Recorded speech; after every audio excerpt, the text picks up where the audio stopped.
యొక్క ఘోర అగ్ని ప్రమాదానికి సంబంధించిన వార్త వైకల్యం వారి పాలిట మృత్యువుగా పరిణమించింది. బాపట్ల జిల్లా పర్చూరు తూర్పు బజార్లో ఈ విషాదం జరిగింది.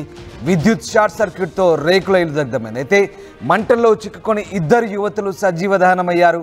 మంటలను ఆర్పేందుకు తల్లి విఫలయత్నం చేసింది. తల్లి కళ్ళ ముందే ఇద్దరు కుమార్తెలు కాలిపోయారు. పెద్ద కుమార్తె నాగమణి దివ్యాంగురాలు, చిన్న కుమార్తె మాధవిలత కూడా మృతి చెందింది.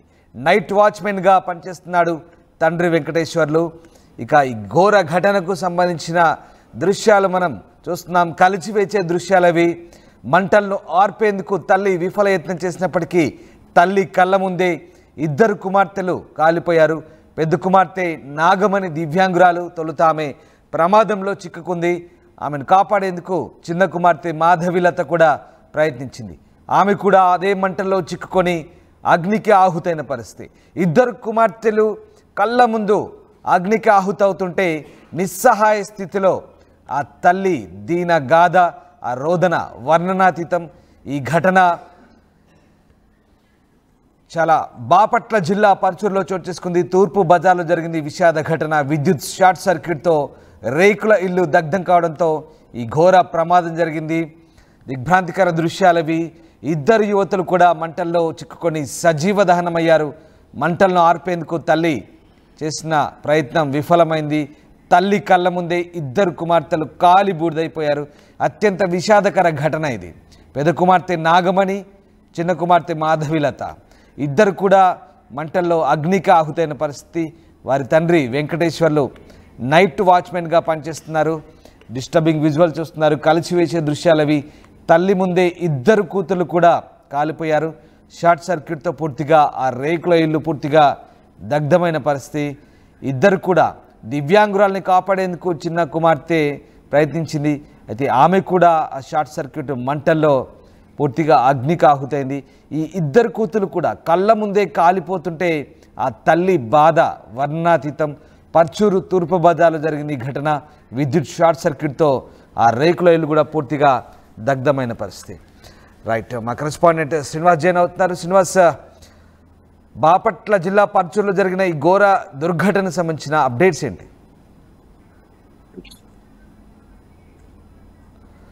రైట్ శ్రీనివాస్, ఈ ఘోర దుర్ఘటనకు సంబంధించిన అప్డేట్స్ ఏంటి? అసలు ఎట్లా జరిగింది ఈ ప్రమాదం?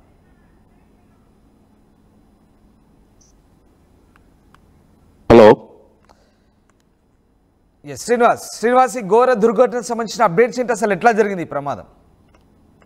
రామదాసు, గత రాత్రి మిడ్ నైట్ తర్వాత కూడా గృహంలో నిద్రపోతున్నటువంటి తల్లి, వాళ్ళకి ఇద్దరు కూతుర్లు కూడా ఫిజికలీ హ్యాండిక్యాప్డ్ కావడం వల్ల కూడా జరిగిన దుర్ఘటనలో అయితే ఇద్దరు కూడా మృతి చెందడం జరిగింది. జరిగిన సంఘటనపై కూడా పోలీసులు అయితే లోతుగా విచారణ చేస్తున్నారు. గత రాత్రి ఆ ముగ్గురు కలిసి అక్కడ ఉన్నటువంటి స్థానికంగా ఉన్నటువంటి పర్చూరు గ్రామంలోని స్థానికంగా ఉన్నటువంటి తన సొంత నివాసంలో రేకుల షెడ్ లో నివాసం చేస్తున్న సమయంలో మధ్య రాత్రి అంటే సుమారు 1-2 గంటల ప్రాంతంలో ఇంట్లోని విద్యుత్ షార్ట్ సర్క్యూట్ కావడం వల్ల కూడా అక్క చెల్లెలు సజీవ దహనం కూడా అవటం జరిగింది.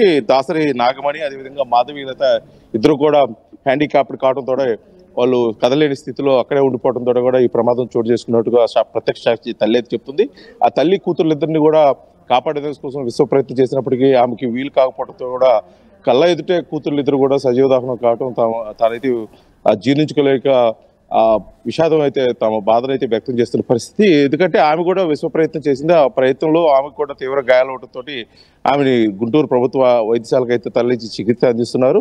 తల్లి చెప్పిన విధంగా ఏమిటంటే మధ్యరాత్రిలో ఒకసారిగా మంటలు చెలరేగటం, దగ్గరలో ఉన్న వస్తువులకి అది అంటుకోవటం, కేకలు వేసి దగ్గరలో ఉన్న వాళ్ళు వచ్చేసరికి కూడా పూర్తిగా కూడా మంటలు వ్యాప్తి చెందాయి. ఆ వ్యాప్తి చెందటం తోడు కూడా వాటిని ఆర్పేదాని కోసం కూడా ఎటువంటి అవకాశం లేకపోవడంతో కూడా మంటలు కూడా అధికంగా చెలరేగి ఆ మంటల్లోనే ఇద్దరు కదలలేని స్థితిలో ఉన్నట్టు కూతురు సజీవ దహనం కావడం జరిగింది. ఎందుకంటే సంఘటన విషయం తెలుసుకున్నటువంటి చీరాల ఫైర్ సిబ్బంది వచ్చి ఆ మంటలను పూర్తిగా కూడా అదుపు చేసే సమయానికి పూర్తిగా కూడా జరగాల్సిన నష్టం అంతా కూడా జరిగిపోయిందని చెప్పేసి తల్లి అయితే ఆవేదన వ్యక్తం చేస్తుంది. నాగమణి మాధవులతో ఇద్దరు సజీవ దహనం కావట్లయితే తల్లి అయితే పూర్తిగా కూడా తమ బాధను అయితే వ్యక్తం చేస్తున్న పరిస్థితి. ఎందుకంటే జరిగిన సంఘటన ఆ విధంగా ఉంది. ఎందుకంటే కళ్ళ ఎదుట అంటే నేను రక్షించుకునే దానికోసం చాలా విశ్వ ప్రయత్నం చేశాను, కానీ ఏమి చేయలేక స్థితిలో నా కళ్ళ ఎదుటే ఇంతవరకు కూడా నేను పెంచుకున్నటువంటి నా కూతుర్లు అయితే సజీవ దహనం అయిపోయారు, వాళ్ళని నేను కాపాడుకోలేకపోయానని చెప్పేసి తల్లి అయితే బాధ వ్యక్తం చేస్తుంది. జరిగిన సంఘటన మీద అయితే అక్కడ పర్చూరు పోలీసులు లోతుగా విచారణ చేస్తున్నారు. మృతి చెందిన మధులత నాగమణి ఇరువురిని కూడా పర్చూరు ప్రభుత్వ వైద్యశాలకి తరలించి అక్కడే పోస్ట్ మార్టం నిర్వహించేదాని కోసం కూడా చేస్తున్నారు. కానీ జరిగిన సంఘటన లోతుకైతే విచారణ చేస్తున్న పర్చూరు పోలీసులు ఇది షార్ట్ సర్క్యూట్ వల్ల జరిగిందా లేకపోతే మరి ఏదైనా కోణాలు ఉన్నాయా అని చెప్పేసి కూడా ఇది వాళ్ళైతే నివేదిక వచ్చేంత వరకు కూడా ఎదురు చూడాల్సిన పరిస్థితి అయితే ఉంది మొత్తానికి రామదాసు. కాకపోతే జరిగిన సంఘటన ఒకసారిగా పర్చూరు చుట్టుపక్కల ప్రాంత ప్రజలు అయితే పూర్తిగా కూడా దిగ్భ్రాంతి వ్యక్తం చేస్తున్నారు. ఎందుకంటే నిన్న వరకు కళ్ళ ముందే ఉన్నారు, రాత్రి వరకు కూడా కొంతమంది మాట్లాడే పరిస్థితి అయితే ఉంది. కానీ ఒకసారి రాత్రి జరిగిన ఈ సంఘటన వల్ల కళ్ళ ఎదుటే తల్లి కళ్ళ ఎదుటే ఇద్దరు కూతురు ఇద్దరు చనిపోవటం, మా కళ్ళ ముందు ఉన్న వారు కూడా పూర్తిగా గృహం కూడా తగలబడిపోవటం విద్యుత్ షార్ట్ సర్క్యూట్ వల్ల అని చెప్పేసి వాళ్ళైతే స్థానికంగా ఉన్నటువంటి ప్రజలైతే ఆవేదన వ్యక్తం చేస్తున్నారు. జరిగిన సంఘటన మొత్తానికి బాధాకర విషయం, అదే విషాదకరం. దాని మీద కూడా ప్రజాప్రతినిధి కూడా స్పందించాల్సి ఉంది. అదేవిధంగా అధికారులు లోతైన విచారణ చేపట్టి అసలు దానికి ప్రమాదం గల కారణాలు ఏంటని కూడా స్థానికంగా ఉన్న వాళ్ళు అయితే కోరుకున్న పరిస్థితి. ప్రస్తుతానికి పోలీసులు ప్రత్యక్ష సాక్షి తల్లి ఎవరైతే ఉన్నారో ఆమె స్టేట్మెంట్ తీసుకొని ఆ విధంగా షార్ట్ సర్క్యూట్ ఎట్లా వచ్చింది? అది రేకుల ఇల్లుగా చెప్తున్నారు, షార్ట్ సర్క్యూట్ ఎలా జరిగింది అర్ధరాత్రి? ఆ రేకుల ఇల్లు పాత గృహం కావటం, అంటే సుమారు ఒక 20-25 సంవత్సరాల క్రితం నిర్మించిన గృహం కావటం, ఆ వైరింగ్ కూడా పాత వైరింగ్ కావటం వల్ల సర్క్యూట్ అవ్వగానే పక్కన ఉన్నటువంటి బట్టలు అదే విధంగా పెట్టినటువంటి ప్లాస్టిక్ సామాన్కి అది అంటుకోవటం వల్ల కూడా త్వరితగతిన ఆ మంటలు వ్యాప్తి చెందాయి. అందువల్లనే ప్రమాదం అనుకున్న స్థాయి కంటే కూడా, అంటే ఆ షార్ట్ సర్క్యూట్ అంటే కొంత తప్పించుకునే దానికి అవకాశం ఉంటుంది, కొంత సమయం వస్తారు. కానీ ఇక్కడ జరిగిన సంఘటన దృష్ట్యా వాళ్ళు మృతులైతే ఎవరైతే ఉన్నారో అక్కాజీలు ఇద్దరు కూడా ఫిజికల్ హ్యాండిక్యాప్ట్, అంటే కదలలేని స్థితిలో వాళ్ళు అక్కడే ఉన్న మనసులో నిద్రపోవటం, వాళ్ళు కేకలు వేయటం తప్ప వాళ్ళు కదలేని స్థితి, అంటే తప్పించుకునే పరిస్థితి లేదు. అదే సమయంలో మంటలు ఇల్లంతా వ్యాప్తి చెందే సమయంలో పొగ రావటం, ఆ పొగలో ఏం కట్టించుకోవటం, తల్లి కూడా విశ్వ ప్రయత్నం అయితే చేసేది వాళ్ళిద్దరిని కాపాడేదానికి. కాకపోతే ఆమె వయసు రీత్యా ఆమెకు బలం లేకపోవటం వల్ల వాళ్ళిద్దరిని కదలించలేక కేకలు వేయటతోటి చుట్టుపక్కల ఇళ్ళవారు వాళ్ళందరూ వచ్చి వాళ్ళని కాపాడేందుకు ప్రయత్నం చేసేసరికి అప్పటికే ఇల్లంతా కూడా మంటలు వ్యాప్తి చెందటం, పొగలు రావటం, ఆ పొగల్లో ఎవరిని కాపాడలేని స్థితిలో స్థానికంగా ఉన్నట్టు ప్రజలు కూడా చేయటం వల్ల కూడా ఈ దుర్ఘటన అయితే చోటు చేసుకుంది. ఆ ఫైర్ సిబ్బంది చీరాల నుంచి సుమారు అంటే వాళ్ళు కూడా ఆ పర్చూరుకు రావడానికి ఒక 35 to 40 కిలోమీటర్స్ డిస్టెన్స్ ఉంటుంది. ఆ డిస్టెన్స్ నుంచి ఫైర్ సిబ్బంది వచ్చి ఆ మంటలు అదుపు చేసి తీరా లోపలికి వెళ్ళేసరికి పూర్తిగా కూడా వాళ్ళు సజీవ దహనం అవటం, వాళ్ళు మృతి చెందడం కూడా జరిగింది. మృతి చెందిన వారిని పర్చూరు వైద్యశాల కూడా తరలించి పోస్ట్ మార్టం నిర్వహిస్తున్నారు. జరిగిన సంఘటన అయితే మిడ్ నైట్, అంటే కొద్దిగా ఎర్లీగా జరిగినా కొద్దిగా ప్రజలు మేల్కొని ఉంటారు కాబట్టి ప్రమాదం తప్పుండేది. అదేవిధంగా తెల్లవారిన తర్వాత జరిగిన కొద్ది ప్రమాదం తప్పుండేది అనుకుంటున్నారు. కానీ జరిగిన సంఘటన మధ్యరాత్రి సుమారు 1 గంట 2 గంటలు ఆ ప్రాంతంలో జరగటం వల్ల కూడా అప్పుడు అందరూ గాఢ నిద్రలో ఉండటం కూడా తేరుకొని వారిని కాపాడే ప్రయత్నం చేసేసరికి జరగాల్సిన ఘోరం అంతా కూడా జరిగిపోయిందని చెప్పేసి స్థానికులు కూడా వాపోతున్న పరిస్థితి. మొత్తానికైతే జరిగిన సంఘటన మీద పోలీసులు నివేదిక వచ్చేంత వరకు కూడా ఇది ఏ విధంగా జరిగింది, ఎందుకు జరిగింది, ఎలా జరిగింది అనేది కూడా పూర్తిగా వేచి చూడాల్సిన పరిస్థితి ఉంది. Ramdas. Right, yes, thank you Srinivas. So విధి వక్రీకరించింది, నిజంగా అంగవైకల్యం వారి పాలిట శాపంగా పరిణమించింది. మంటల్లో చిక్కుకొని 2 యువతులు సజీవ దహనమయ్యారు.